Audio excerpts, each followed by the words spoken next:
Let's go to New York. We've got Omega Weapon. He, him, wants to run something by us that will disprove most concepts of a god. Well, hey, what you got for us, Omega Weapon? Hey there, guys. Nice to talk to you. Nice to be on. Happy Atheist Day, everyone. Hey. Cheers. Yeah, I've been the fan of the XP and, a lot of atheist content for a while. And one thing that drives me crazy is how most people define God.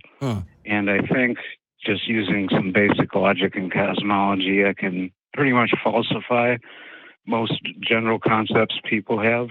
All right. First of all, okay, but we won't play softball. So even if we're on the same side, we'll be fair and rip your argument to shreds too if we see holes. Yeah, if there's problems, please, I'd be happy to listen. Yeah.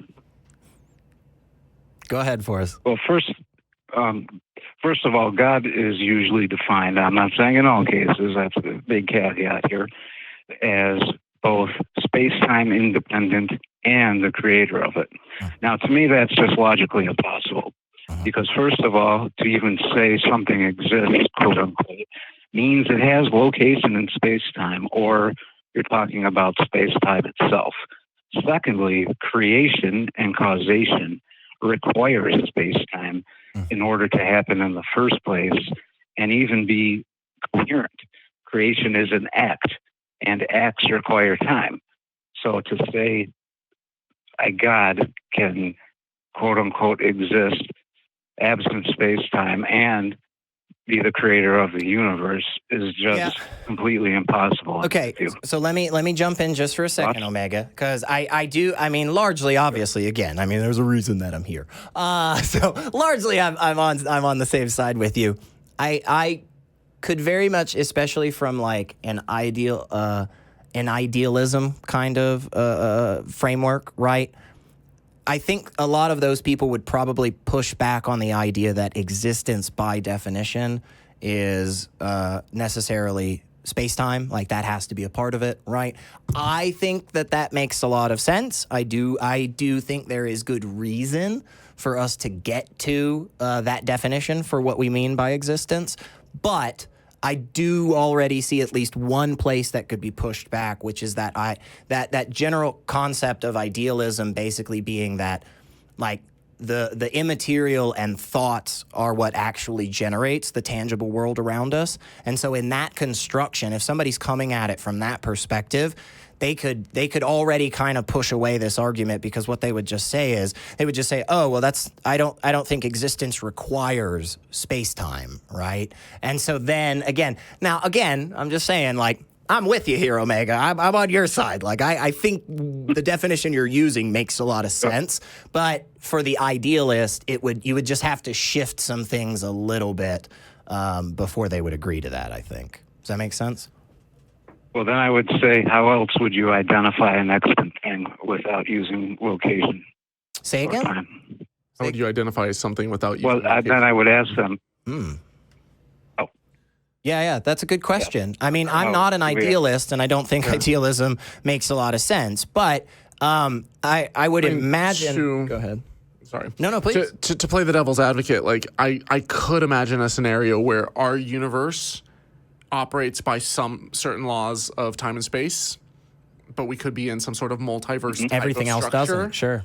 And God would be outside of that. I can also picture a scenario where, like, if we're all living in a simulation like the Matrix and God is the programmer, then he would be outside of our time.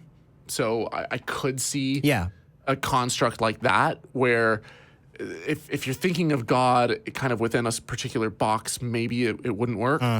But if you're like, okay, he started the simulation, he started the time and space that's involved, and he's pulling the strings as the architect, as the Matrix runner, I could see a world like that where it's plausible. But because I totally agree with you on all of that, but I would say, Omega, that if you are in conversation with a believer and they accept the definition of existence as you've laid it out and then describe their God in that capacity, buddy boy, That's solid as all fuck right there. I mean, you've got them 100% because they've agreed with you that by definition, existence has to have this criteria, and their God literally fails on every single one of them. I mean, yeah, that's... I just think that they'll shift the goalpost the second you make that argument. Oh, yeah, possible. But I mean, maybe I'm just a cynic who's been Oh, doing yeah, this too long. it's happened to me a lot. Yeah.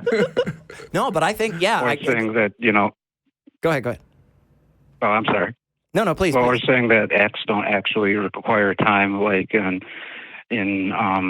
what in regards to what you said, Holy Koolaid. Like if God is a programmer outside somewhere, in order to act, it would still be in some kind of space-time construct, not necessarily ours. Sure, there would or a still need to different one, be like even multiverse. Yeah, I mean, by definition, if God is going to cause something, there has to be cause and effect. Right. And that is kind of the arrow of time, It's a bit put weird. differently. So yes, I agree with you, but it wouldn't necessarily have to be within our experience of time and space. But broadly speaking, though, Omega, again, I think both Thomas and I mean, we're getting really nitpicky about, some stuff here because, yeah, I think that is actually a construction that I myself have kind of, come to in one form or fashion. And I do think is really solid. Like, hey, wait, if this is what you mean when you say to your friend, my home exists, in my fridge exists a ham and cheese sandwich, like you have very specific criteria, and that tends to relate to the physical, tangible material. Nobody would accept, a slice of cheese pizza, that is non-corporeal, has no location in space, has no time and all. Like, no, of course not, But yeah, I think broadly speaking, that does take out a lot of constructions of God.